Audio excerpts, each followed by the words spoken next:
So in general, Arkham as a platform is meant to help people understand more about what exactly is occurring on blockchains, what exactly is occurring with all of these different tokens, whether people are trading, whether they're investing, market making, doesn't matter, sending remittances back home. All of the use cases are covered across networks that we support. And you can very easily run searches and attempt to find additional information about what people's blockchain activity looks like across chains, irrespective of whatever tokens they are using. Yes, fantastic intro, and we'll definitely get more into the tool shortly. So Miguel, maybe before we jump into the actual agenda, just curious, like, have you found there? Actually, what I've been really impressed with the tool is just how many chains you guys are now supporting. I remember just it feels like maybe less than a year ago it was just Ethereum, and then since that time we've kind of exploded. Right, you do Optimism, you do a bunch of the layer 2 stuff. You do Bitcoin now. I keep seeing new chains supported. So yeah, do you find that there's a particular really a use case that's most, I guess, dominant for Arkham right now? What do you see your users doing? Yes, so we actually launched, so we're still in private beta, just to be clear. We're still in private beta, and we started the beta in August of last year. So August 2022 was actually when we released a product that was usable by the world. And that was only focused on Ethereum. That was the only blockchain that we supported at the time. And we figured that, that would be the best blockchain to start with because it had the most activity on it. Obviously Bitcoin has a larger market cap and it has more investors in it. However, the amount of activity is nowhere near as much as Ethereum. On Bitcoin, right? It's a lot smaller, a lot more buying and holding. There's not really any DeFi products. I know now that's starting to change a little bit with these so-called BRC20s and whatnot, but it's still nowhere near as close in terms of actual utility for the blockchain itself, which I think is fine. It just wasn't the right place to start for an on-chain analysis tool. And so we started with Ethereum. That covered a lot of the volume, especially because of obviously the ERC20 standard falls below that. And so that means that by supporting Ethereum, we also not just cover Ethereum, the coin, but we also get to cover USDC and USDT and, all these other tokens, which is super important. And then slowly, based on user feedback, we started adding additional chains. So we added in short order after that, BNB chain, Avalanche, Optimism, Polygon, Arbitrum, and a number of other networks, including Bitcoin. Later on, we're intending to add support for Tron as well pretty soon. And so the overall kind of feedback we got from our users was that they wanted more layer 2s. They wanted networks other than Ethereum so that they could cover their entire crypto portfolio. And so we chose to deliver. So since August, we've added support for, I think, an additional 6 or 7 networks.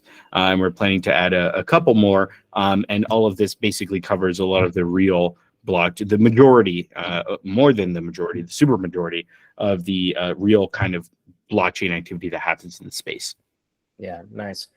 Well, big fan of the platform so far. Really excited to see what comes out when you guys come out of the private beta. But maybe I'll keep some of the questions in my pocket for now in terms of what's coming out for the future for you guys. We'll ask those later. But for now, why don't we jump right into the agenda, and then we'll get into more of the interactive portion of the workshop here. So the agenda today pretty straightforward. We'll spend a few moments for the folks. The folks who are joining late, the poll is still up, so you still have a few moments here to actually vote. So if you go to the bottom right-hand corner, click on the activities button, you'll see a poll there. We got about 10 votes in so far. I want to see if we can get at least 10, 15 votes in. So let me know what your experience is so far with on-chain analysis. But here's the agenda for the workshop. For the next, I think, about 10 minutes, I'll give you guys a quick overview of Arkham. In case this is the first time you've seen the product, I'll give you a quick tour, kind of what's important to me, how I kind of use it. And of course, Miguel, feel free to chime in. Always kind of weird to do a demo when the actual founder's there, but of the tool. But I'll do my best to not make you cringe too much as I'm showing your platform. And then I'll try to actually change the lens a bit and then point Arkham at our Hot Tub vault. So the Hot Tub Vault, of course, is one of our latest products at Perpetual. And what we pride about with that Hot Tub vault is that vault is completely on chain, right? So really benefit of using a vault like that is that it's completely transparent, both from the way that you're able to, of course, validate that that the funds are there, and secondly, that in fact, the vault itself is performing the strategy as we actually specify it does. And so using a tool like Arkham, you can see the on-chain flows, you can see how it moves, how it moves around, how it acts, and it gives you a lot more confidence that that a vault like that is again performing up to its expectations, or what the protocol says it does. And then we'll open up a Q&A at the end, and then we can wrap it up with any resources or anything you want to share at the end there. All right, so that's the agenda. So when we launch right into it, now the poll is done. I'm going to go ahead and close that poll, and the results. So let's go ahead and show the results and the poll now. So the results are in. We have a small minority saying that they use Etherscan. About a third are saying they've used Arkham. So the folks who voted. Yeah, again, a small minority have used other tools. And I think the majority say they have not done any on-chain stuff, but are interested. So you're in the right place. If you've not seen anything before and any stuff around Arkham, then I think these workshops will be right up your alley. So hopefully, if this is your first time here, you actually did sign up to this to our workshop here, and you did get a chance to do some of the pre-work. So some of the pre-work for the workshop, we did give some folks some links to sign up to Arkham. If you didn't, then afterwards we can share some of those. But we did have some pre-work for you to actually kind of get yourself familiarized with the Arkham demo or the Arkham platform. But what I will do now is I will give a quick demo. So I'm not going to teach you how to use it, but I'll just kind of show you what's interesting to me. All right. So let's just share out my my browser tab here. Oops, I gotta stop that tab. And I'll share my Arkham screen.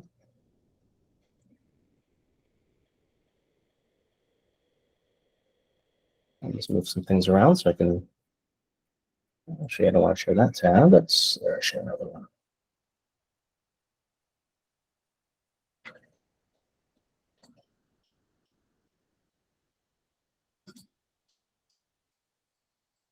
Okay. Apologies, I got so many tabs up here. I just want to make sure I got the right one. Okay, so why don't we get started? So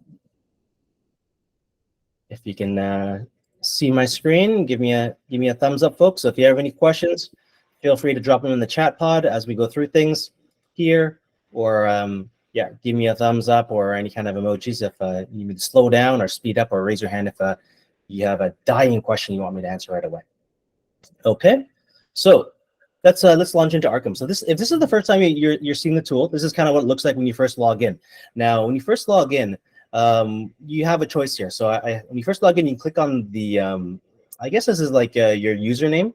You can click on that, and what you can do right away is you can begin to populate your profile by either adding your wallet or actually typing in the name of your password to one of these exchanges. So for instance here, I can connect to MetaMask, or I can actually just drop in my wallet address here. So for me, I'll just click on MetaMask, and I can just quickly pull in this small wallet that I have here, so you can kind of see what that looks like. So in the top left-hand corner, you can quickly see my portfolio, my holdings by chain, right? So you have a breakdown here of the holdings across the different chains. So like here, ETH, Optimism, Polygon, and you actually even have a way to actually see your holdings across time. So a really nice way to be able to visualize what those holdings look like across a time period.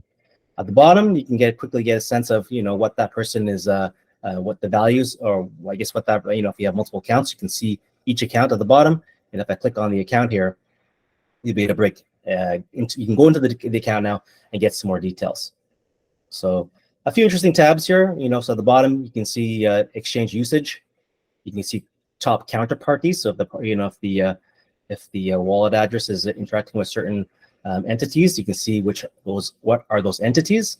And on the right-hand side, you get a balance, a P&L, and then you can see all the transactions. And we'll get more to those in a few moments. So As an example, like, I'm pulling up my own wallet address, but you can profile basically any wallet address you want, right? So you can just grab, a wallet address, or what Arkham is really good at is that it actually has the labeling of entities, right? So, Miguel, I'm curious, you don't have to give the secret sauce, but what goes on behind the scenes to actually label some of these entities? I guess you have like a team of folks who kind of comb through the interwebs searching for addresses and labeling. Is that kind of the process? So the way you can think about it is we actually have more than 350 or 400 million labels at Wow. this point. So there's no way that can be done manually. It's overwhelmingly algorithmic. So basically, the overwhelming majority of the labels that you see on the Arkham platform are found via an AI, essentially, that focuses on collecting information from, like you said, from publicly available sources, namely the internet, and then making the attributions with certain probabilities and confidence intervals, basically saying, okay, given this new address and given the existing database of tags that we currently have, what is the probability that this address belongs to this entity versus that entity? And then anything that is, very high probability will then get added to the Arkham platform. So you could imagine us setting a confidence interval that, based on some set of rules or heuristics, if this address only interacts with one particular entity and it also uses that person's deposit addresses and it trades the same exact tokens and, long list of everything that might mean that it's owned by the same person. If all those things match, then the probability that it belongs to that particular entity is going to be greater than, let's say, 95%. And so in that case, it would then get reviewed by an analyst and then uploaded onto the Arkham platform. So it's like huge chunk of that initial data collection and analysis is done algorithmically, gets pushed to the platform once it reaches a certain level of confidence or is manually reviewed.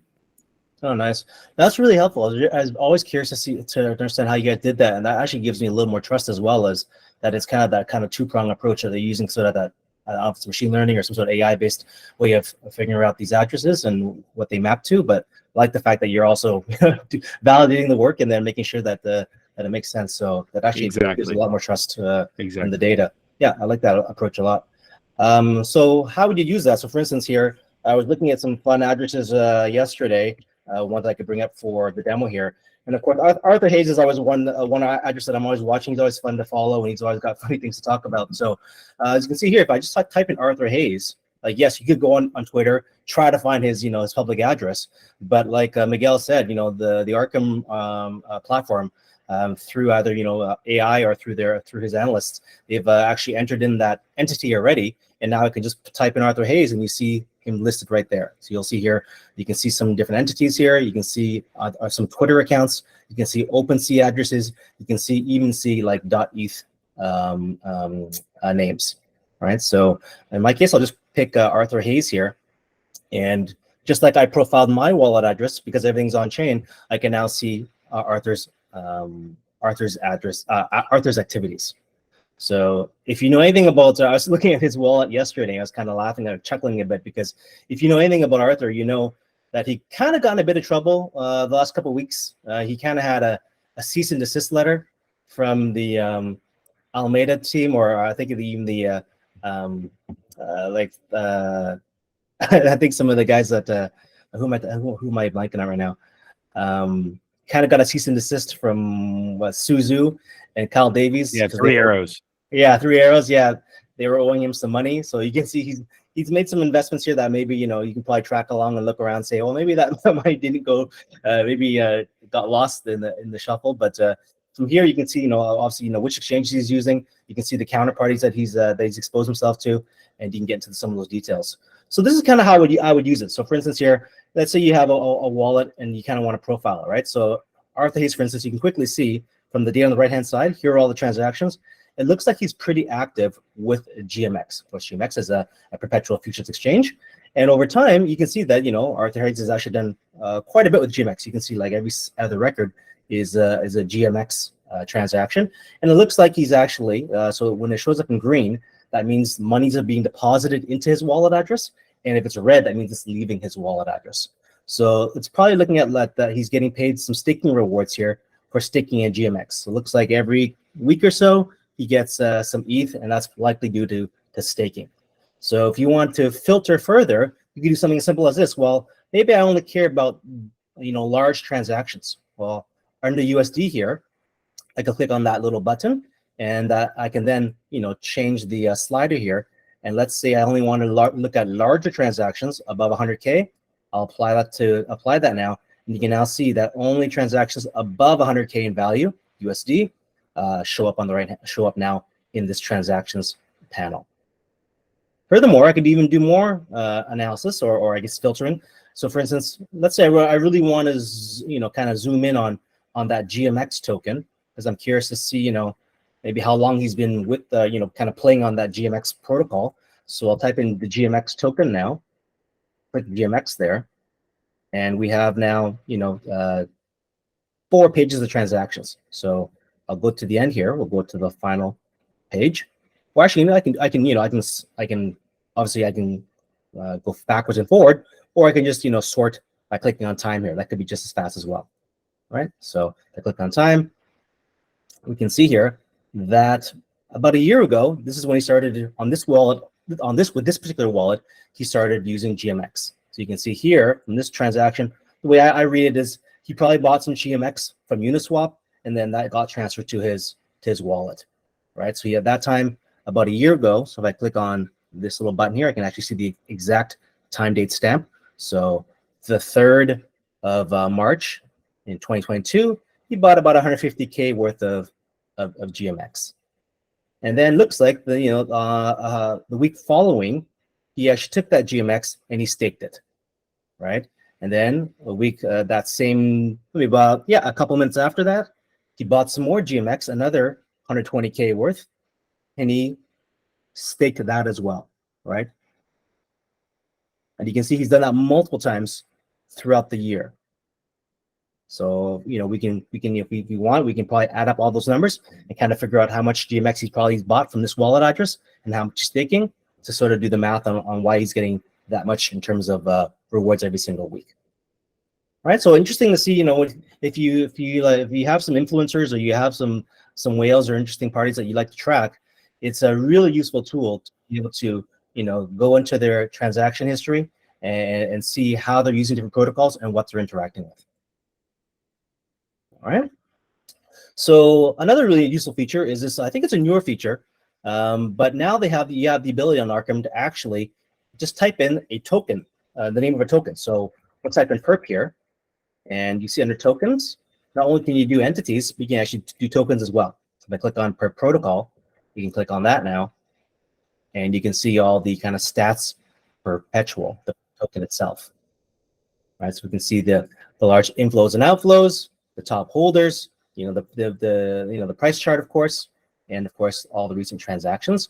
And once again, like I did before, I can apply all those filters and all that different kind of filtering criteria, just like I did before, to do my analysis. You can even do things like custom dashboards. So if I wanted to, I can click on dashboard here, and I created one ahead of time, but I have a dashboard for our Hot Tub vault. And they're super easy to build. So if you want to click a new dashboard, click on that new button there, and then click on the plus sign, and you can see all the different sort of kind of widgets you can drop into your dashboard. And, get a list of transactions, a balance, the history, token holders, token price, sort of things we showed before. All right. So back to my Hot Tub USDC dashboard. This just kind of gives me a really quick overview of the balance of that Hot Tub vault. This is the balance here. It's holdings, and then all the transactions that are currently happening with the arbitrage bot. And I'll show you how I kind of did that later on. Okay. And the one final thing I'll show is the in the demo is the private label feature, which is kind of like I think of it as kind of like mapping entities. Let's say you have you know of an entity, but that person may have multiple wallets. then you can actually, or maybe it's an organization and it has multiple wallets, then you can take those individual wallets and add them to one single entity. So, for instance, I'll give an example. Like Justin Sun has been in the in the news a lot for his activities. So if I type in Justin Sun, you'll see that he has multiple wallet addresses here. Now, Arkham's done a really good thing is that they actually have already created one Justin Sun entity. I didn't realize that until recently. But prior to that, I actually been mapping his wallet addresses manually. So the way you do that is let's say you pull up one wallet address. This is a very small wallet from Justin. He's got some pretty good sized wallets, but this one here only has about $5 in it. But you can see on the right hand side there, if I click Add to Entity, I can just add it to an existing entity. So I can say, add it to my Justin Sun entity. All right. So now, when I go back to private labels and I click on Justin Sun, there's 4 addresses in there now, and you can see, all those transactions as one single profile, right? So when I click on View Entity Profile, I click on that, and you can see all the transactions across all his wallets. Now, this entity here that I created, this private entity, only has four wallets. But if I was looking earlier, if you type in Justin and you go to, I got to type his full name here, go to the Arkham entity, I think you guys have captured even more wallets. So they actually have a grand total of 812 there in wallet balances. So I think we've seen that. I think Justin he was in the news, I think it was yesterday, right, for some of his activities in Maker. So you'll see yesterday. So it's always an interesting thing where you go on Twitter, you see the chatter. Yesterday, some folks said that Justin was dumping Maker tokens. So how do you verify that on chain, right? Like, how do you take something that is just sort of an unproven sort of news item to something you can actually verify on chain? Well, if you have Justin's address, you can pull it over here. You can pull it up like we did earlier.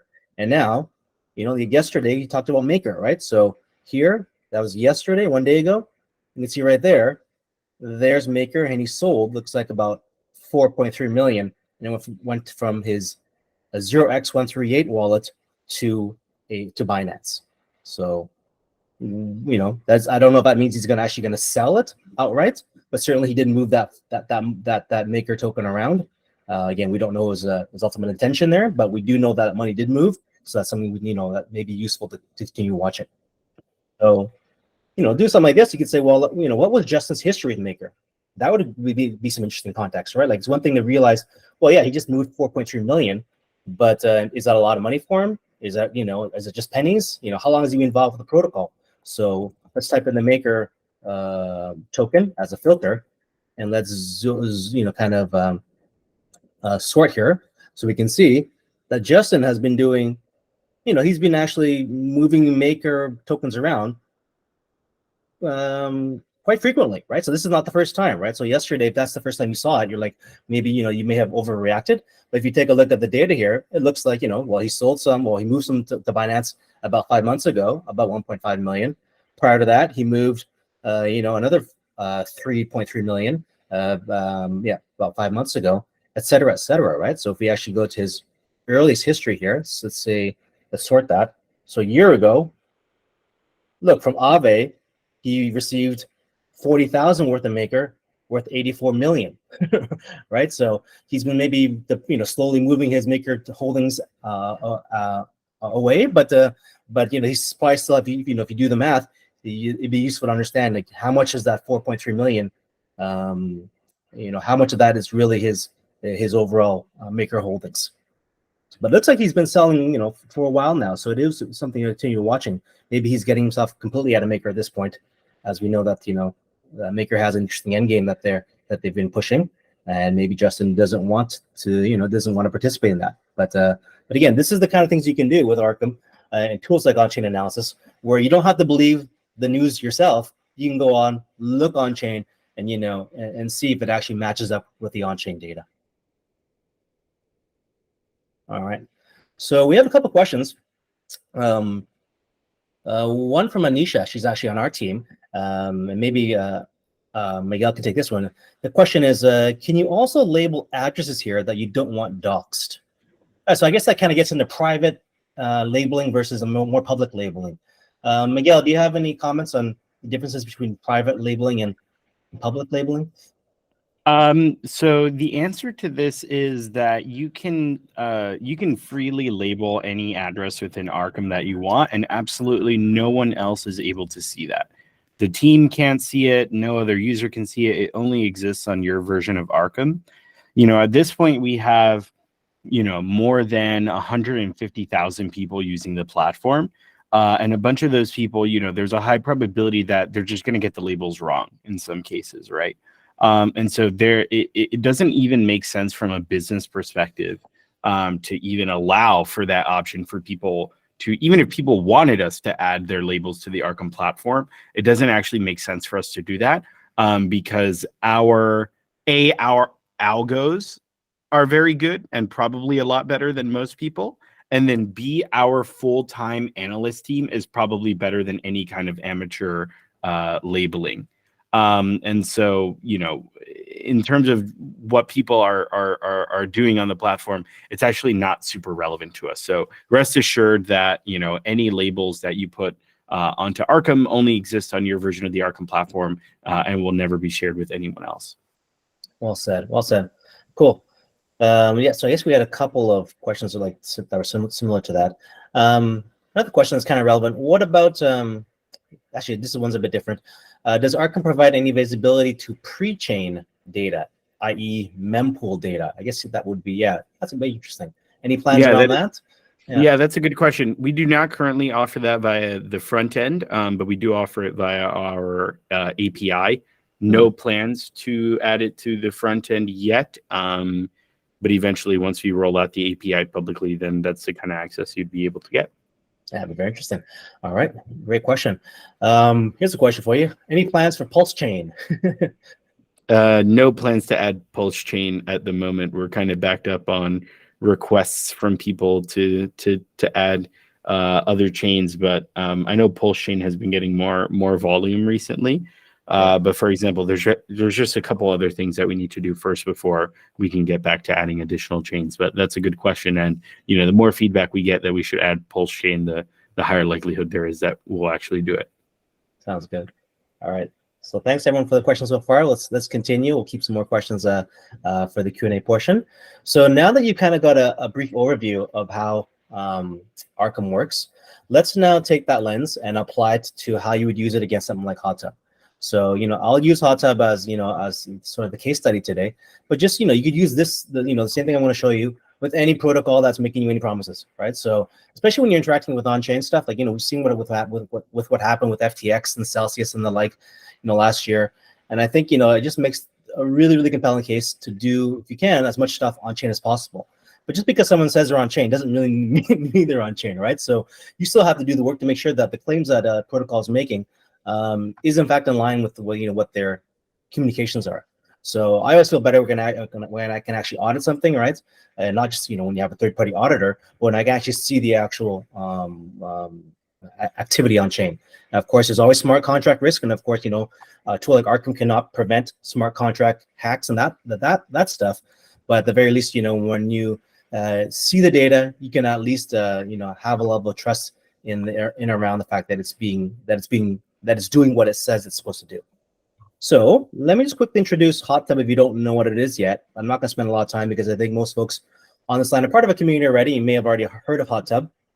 So I'm not going to spend too much time explaining what that is. I'm going to spend more of the time actually going through some of the contracts that Hot Tub uses.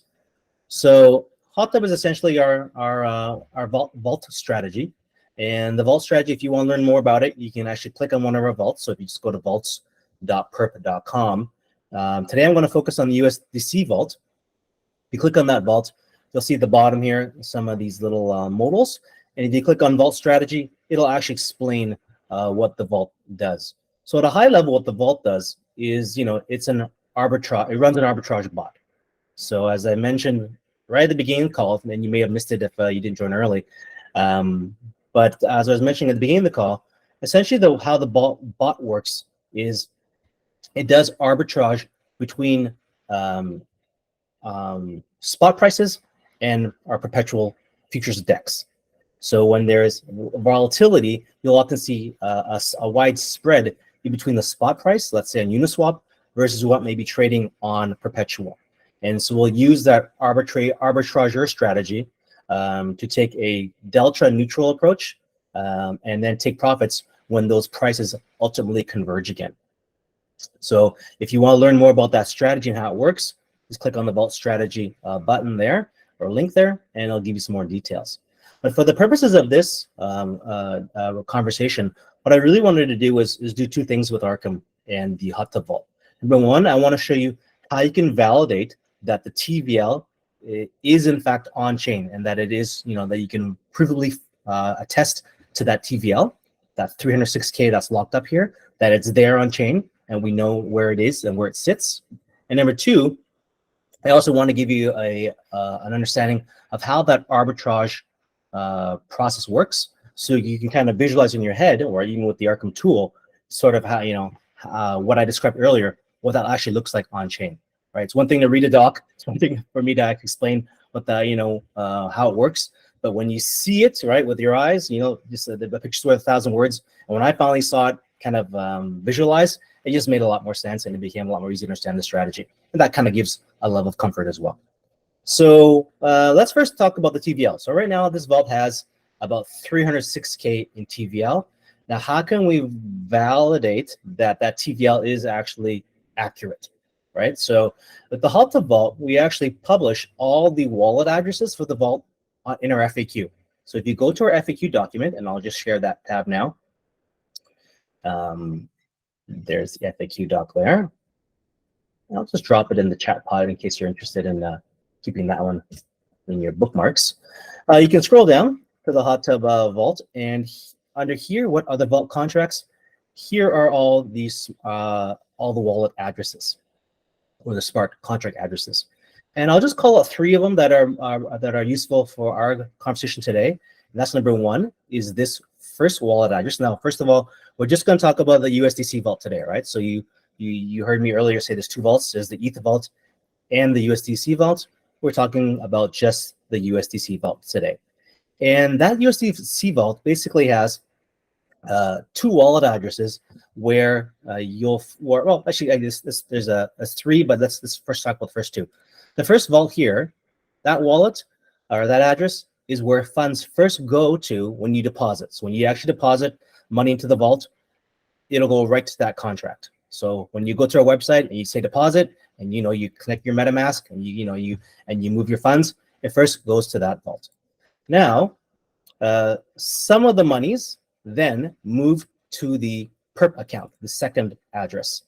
That second address is where we will establish, long or short positions on Perp to be delta neutral. Okay, so let's say we go long on Uniswap, right, and buy some ETH on Uniswap, then we would short the same amount on Perpetual, and that's why we have a balance sitting on Perpetual. And thirdly, the actual contract that does that work is this contract here. That's the actual arbitrager bot.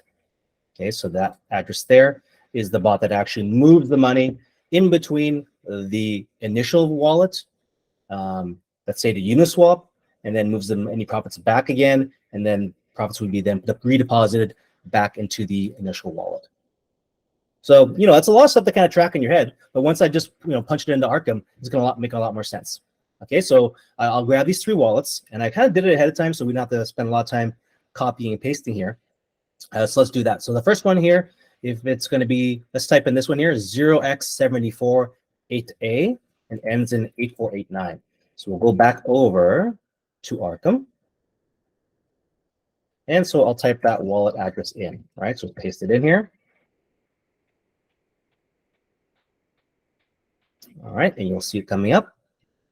And so from here, right, so I already gave it a label. So this is what we talked about earlier, giving things labels, like a private label. I called it the US Hot Tub Vault, the entry point. So when you first enter, when you first deposit money, it all goes there, right? So right now there's a bit of discrepancy, right? It says 171,000 here, but if you recall, the vault itself said it was 306,000. So where's the rest of the money, right? So as you recall, as I mentioned earlier, the money is spread in between the that smart contract and Perpetual. So the balance, the balance of 306 minus 171, that's what you'll find on Perpetual. So how do we validate that? Well, that's this wallet address here, right? Oops, wrong tab. That's this address here. So the balance should sit in this second address, 0x54E32. Okay, so I'll take that address, and then we'll find the balance in that address. Now, for whatever reason, right now, and maybe Miguel we can talk about this offline, but I'm not able to simply just drop that address in here and then pull up the balance from Arkham. I don't know if it's same thing. The Etherscan doesn't show that up, show that as well. So what you actually have to do is you can actually use a tool like an impersonator tool, actually log into Perpetual and see the balance of that wallet address. So I'm going to show you a cool little trick here today, which I haven't seen many people use before. But we're going to use a Chrome plugin called Impersonator that actually allows you to log in to any Web3 app by impersonating a wallet address. So I'm using a tool here called Impersonator. All right, so it's impersonator.xyz. So I'll just paste that into the chat pod. All right, and you can see ahead of time I pasted in that wallet address, right? 0x54E32, yada yada. And so if I go to Perp now, so I'm going to log into the Perp protocol. I'll do that in a separate tab here. So I'll share that now. And the way it works is you would log in as you normally would. All right, so here I'll disconnect. I'll do it with you on the line. So we'll click connect, and we'll choose wallet connect. Actually, first I need to go over to the impersonator and disconnect this because I'm already connected. So yeah, good. I'll disconnect here. Sorry, I'm kind of jumping around a lot here, but once we do connect, it'll be a lot more smooth. So I'll disconnect because we connected earlier. I'll head back over to Perpetual, and I'm going to connect via Wallet Connect. Right. So when I click on Wallet Connect, you get the QR code. I'll choose copy to clipboard. Head back over to Impersonator. I'll share this tab, and then paste in that string and click connect. Now it's connected to Perpetual. You can go now back to the Perpetual website, and now we've logged in, and there's our balance. All right, so we had 133,000 here, sitting here, plus the what we had over on the other address, which is 171, and that gets us right around 305 change, so very, very close to that final number. Okay, so yeah, if you just add those two together, right, that gets you right to the TVL stated on the hot tub page. And the nice thing here, excuse me, the nice thing here now is that from here you can actually see what the bot is doing. So you can see here the bot is actually taking positions on Perpetual. So if I click on the history tab, here are all the positions or trades that the bot is taking, right? So you can verifiably see what the bot is doing and when the bot's doing it, and it's all on chain. Now, likewise, if I look at the other address, right, I can actually see what the bot's doing with the on the spot side. This is on the future side, right? And you can contrast that with what it's doing on the spot side for the arbitrage. At least on this, on the perp side, you can verifiably see, the transactions that are happening. And you can see that a few fired off here earlier, as there were some small dislocations when we had a bit of a sell-off earlier. Okay, so let's head back over to the back to Arkham for a second. So you saw the Arkham side, and let me show you the arbitrage and how that works now. Before I do that, I'll just quickly show you one thing I forgot to show earlier is the alerts feature. That's something I like using, and I didn't get a chance to show earlier. But here under alerts, it's very straightforward to set up. You go to alerts, you can create a new alert, super easy interface, right? You just give it a description, all right? And then you just type in the wallet addresses that you want to monitor. Who it's from, where it's sending to, that's those are fields you can type in. You want to have you can set your range in terms of the amount of value once you transferred, what token you want to watch, and what chains. So here are all the supported chains so far, and it's a bunch of them, and and you can see, yeah, it's you can either send it to your email or you can send it right to Telegram. So earlier, I set up a hot tub arbitrageur alert, and so basically, actually, I want to click on that alert here. And let's see, where's my edit button here? I just want to see what the bot's doing, right? So I want to be notified anytime the bot takes action. So you just take that that wallet address from before, right? And what was the name? What was that wallet address? Yes, it was the zero, that one there, the 0x. Which one was it? Yeah, 0xEE1. So it's that one there on the FAQ. That's the arbitrageur bot, right? So I want to copy that address now, right? Go back to Arkham, and now we can profile that particular address. In my case here, I just basically pasted in for the alert. I just basically pasted in the wallet address. Well, that wallet address, and I wanted to be notified when it took any action, right? And you can see that it launched some stuff. It did perform some actions about 45 minutes ago.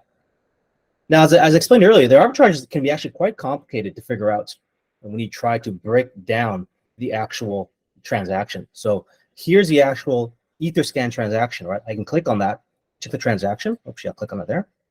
And from Arkham, you can see the high-level representation of that Etherscan transaction. So it's a it's a multi kind of asset. It takes multiple transactions inside that one particular call. So you can see it that way, if or you can actually. What I really like about Arkham is that it even gives you the link right to Etherscan. So if you really want to get the the low down and dirty, you can go right to the source and see what that looks like. Right. So this is fairly complicated to try to figure out like what is going on here. Right. It's kind of difficult to understand even from Arkham. Right. Sorry, I didn't share this tab. Here, if I look at the actual Etherscan, right? So that one single transaction has all of these calls. Right, so there's a bunch of things happening within that one single transaction, and that's a little head scratchy if you're trying to figure out what's going on there. Right, so you can simplify it a lot by trying to figure out, okay, let's visualize it and see what that looks like. So we'll go back to Arkham now, and let's just type in that arbitrage bot's address. So 0xEE1 up to the 1. I labeled it hot tub arbitrageur, and so there's the transactions. And what I really like, and I haven't shown this yet, I should have shown it earlier, but I didn't show it. That's the visualize option. Really powerful feature where you can actually see now, all the interactions between the different, contracts or protocols it's talking to, right? So I labeled that arbitrage bot, that one there, HT arbitrageur, right? And so you can kind of see how this arbitrage bot kind of works. So I label things ahead of time to make our lives a bit easier. So if you recall, we have two hot tub vaults, the USDC one, and that's that one right there, right? And then the bottom, we have the ETH vault. So when you deposit money, the monies flow into that, either the USDC vault or the ETH vault. And then, when it's time for, the arbitrageur to work, money gets pulled out. But the arbitrageur holds some of that, right? There's actually a keeper here as well. This is actually a small little thing, but there's a keeper vault that helps the arbitrageur bot with some of the funds. But for the most part, the arbitrageur bot works directly and connects directly to Uniswap and or 1inch to get the best fills or its spot pricing, right? So it buys spot, or it buys and sells spot on Uniswap and or through 1inch. And then any profits get redeposited back into either the USDC vault or the ETH vault. And it's as easy as that, right? So, all that complex stuff that we talked about before, trying to figure out that Etherscan is easily represented once you, label the entities and understand, and get a chance to use a tool like Arkham to sort of figure out what's going on. All right, so hopefully using a tool like Arkham, pointing to something like Hot Tub, just gives you a lot more trust around, the claims of a protocol or claims of a project and what's actually happening behind the scenes.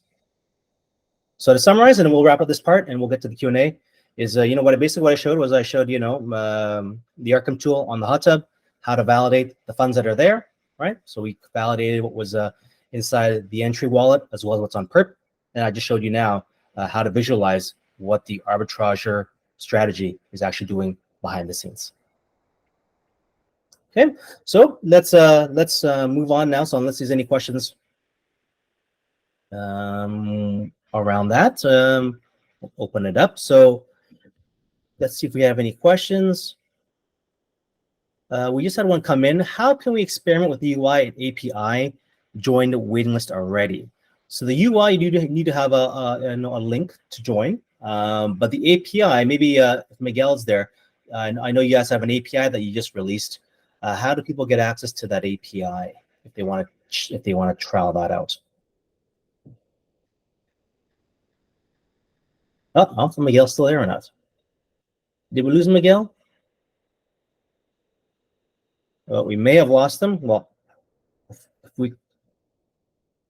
he's not here, don't worry. We'll table that. I'll write that one down, and we'll get that one answered for you, Ayub. But for the UI, if someone wants to, if someone's generous and has time right now, you can just why don't you share? Because I know our community is great. Someone share with Ayub a link to Arkham, so you can start using it.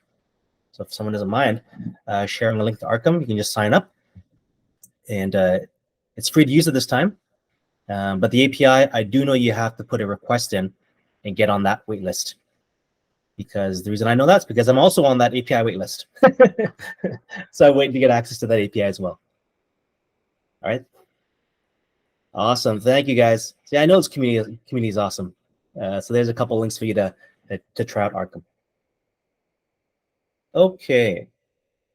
So does anyone have any questions about what I showed during either the demo of Arkham or what we did with Hot Tub? Okay, I see another question by B.O. Dunn, and I apologize if I'm not saying that right. He had a question earlier about appears all parameters must be set in order to create an alert on Arkham. You actually don't need to actually set all the parameters. I was playing around with that earlier, and I'll just quickly show you here. Do I have an address? So I have an address there, and it's a matter of I think you do need to have. Which one was it again? Was it this? I was trying to. It was what was it again?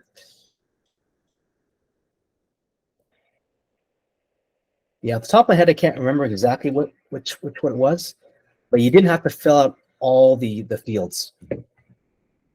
Well, I jumped out there, but the more fields you can fill out, because I made the mistake. If you don't fill out a lot of fields, it's going to pull back a lot of data, and you're going to get a lot of alerts. So certainly, it's when you first start playing with it, it's probably best to be more selective and kind of fill out as much as you can to filter back how many transactions you get. Oh, I know what it was.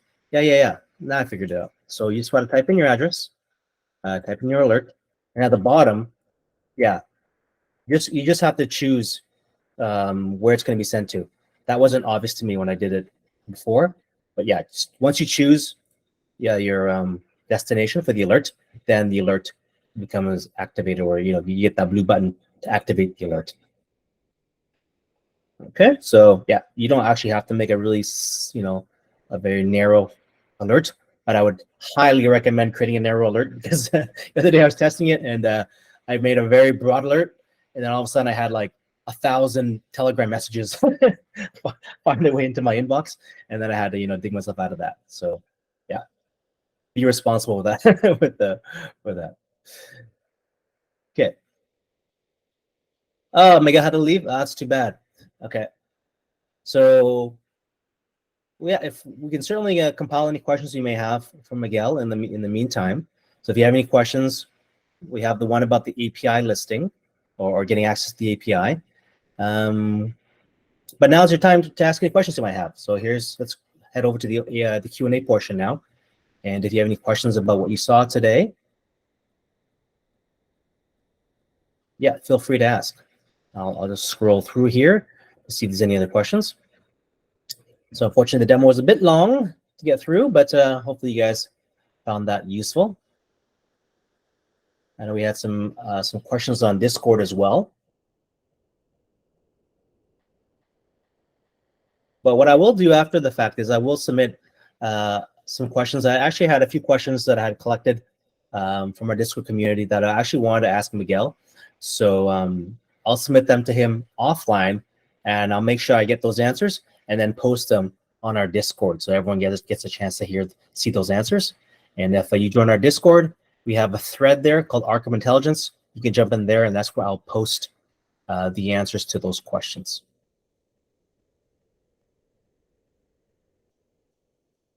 Okay, so just coming through here.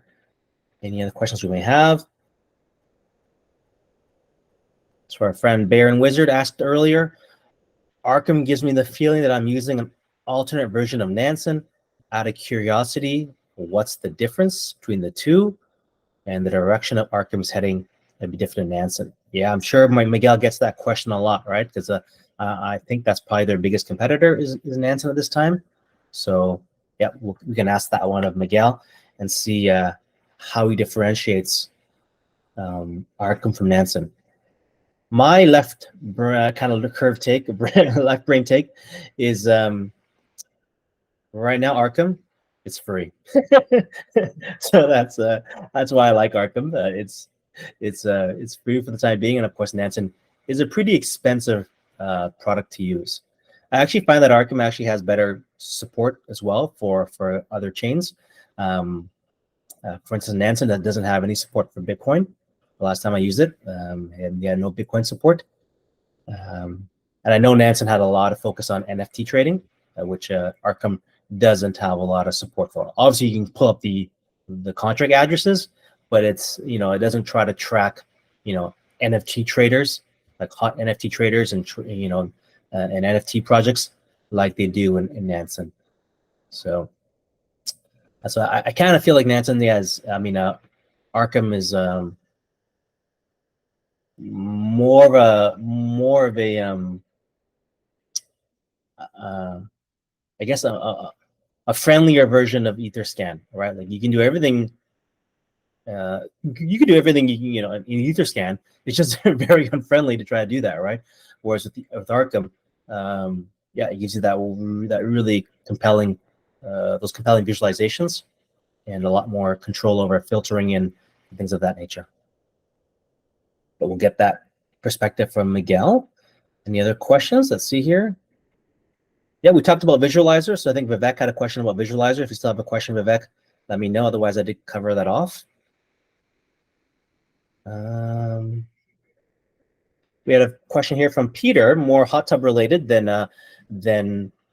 Arkham related, which is perfectly fine. His question is, can you also see the competition for hot tub, meaning other arbitrageurs on the protocol, like get addresses, PNL interacting with the Perp protocol, or any other way? Yeah, we certainly foresee that there will be, it already is a very competitive landscape as pertains to arbitraging on chain. So we are definitely not the first to be doing arbitrage, on chain. I think we're probably, one of the first on OP to be offering a vault that's focused on just arbitraging and offering the profits of running an arbitrage bot to a retail audience. So I think that's that's our differentiator. But certainly there's definitely a lot of arbitrage competition out there already, mostly with against private entities who don't share the profits with their protocol. I'm not sure if that answers your question, but moving forward, yes, that just means our team is constantly monitoring the performance of our arbitrage strategies and our different strategies. We're constantly evaluating many strategies and hoping to turn different strategies into vaults. Okay, can you analyze the competition? Yeah, absolutely. Yeah, definitely, Peter. So that's kind of the purpose of the demo today, was to show you that we used Hot Tub as a case study, but you can take this tool and use it on any protocol, right? So this is the kind of the points is as DeFi traders here, right? This is why we want to be working and trading on chain, because we just get that level of trust that you just don't get trading on a centralized exchange. But just because a protocol says they're on chain, you don't have to trust them for it. You can actually verify it, right? So once you get a protocol's smart contract addresses, and if the protocol is not sharing that with you, then it probably means, they're not being completely transparent, right? So, yeah, with a tool like Arkham, you can certainly, audit a protocol's claims and, claims around, how much money there is at TVL and, or, how the actual protocol functions, right? So hopefully today I gave you a little taste around what you could do with Arkham against our protocol, but certainly you can use this learning and apply it against any other project in DeFi. Of course, that's supported by chains on Arkham. Okay, great question though.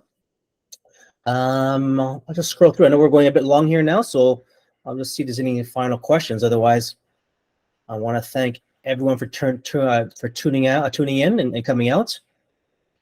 This is being recorded, so in the next couple of days, we'll post it to our YouTube and our socials. And then if you want to come over to our Discord, I'll try to get those answers for you, and we'll post them into our Arkham Intelligence thread.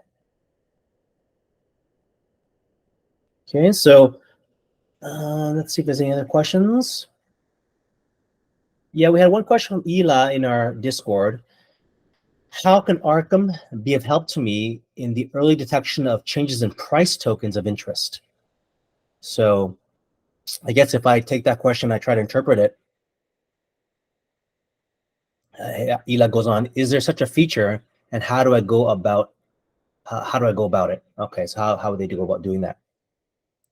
Yeah, so I think there's a few ways you can do it. One of the most popular methods, of course, is watching whales, right? So watching whales or identifying entities who seem to be quote unquote smart money, right? Like that's generally the game. A lot of the time with trading is identifying the different cohorts of traders and identifying the smart money versus the dumb money, right? The smart money tends to be either larger in size because they have to move smarter because they have a big stack and they can't move it all around all at once, so they tend to move early because they know they're going to get slippage if they try to move at the same time as everyone else.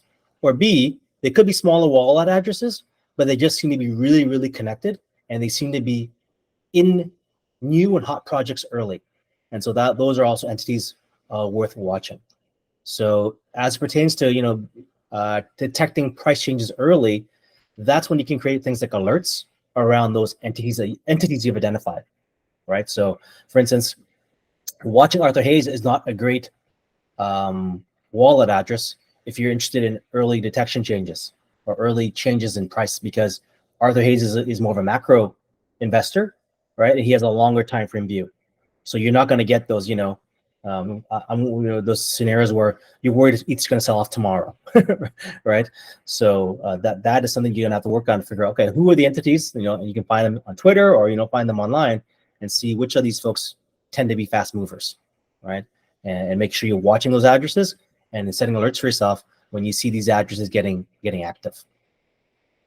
So maybe that's one way. There's many ways you can do it, but I think that's probably one of the most common ways of doing it. Nice thing, again, those alerts are free. I think a lot of right now they're free, and hopefully that doesn't change, because I like that feature a lot. Right now, if you try to set alerts, I've tried several other platforms. You do have to pay for these alerts, right? So right now, I think if I go back to Arkham here, they're pretty generous with their alerts right now. Yeah, you get 10,000 alerts a month, which is not bad. 10,000 alerts is actually not bad at all, right? So, yeah. So 300 hourly or 10,000 monthly. So those are pretty big. Yeah, that's a lot of numbers. Okay. So yeah, I think I've covered all the questions that showed up in on Discord and on our chat pod here. Yeah. So why don't we wrap it up here? Again, thanks everyone for tuning in today. Really appreciate your time. Yeah, do check your socials, or come back and to our Discord. We'll post the answers to the questions we get back from Miguel. We'll post that video to our YouTube channel shortly. You're very welcome, Ayub. It was fun doing it. So hopefully, again, as a community, the next, we're always looking for learning activities. So if there's something else you guys are really interested in learning about, as a community. The beautiful thing is that as a community, we can, we can come together and try to find, folks like Miguel to, to hop in on these calls and help us with our learning journeys. So that's really the superpower of being in a community, is that, we can sort of, harness our numbers and get great guests that we can, where we can pick their brains, right? All right. Well, thanks again, everyone. Take care. Have a good rest of your day, and we'll talk to you soon. All the best.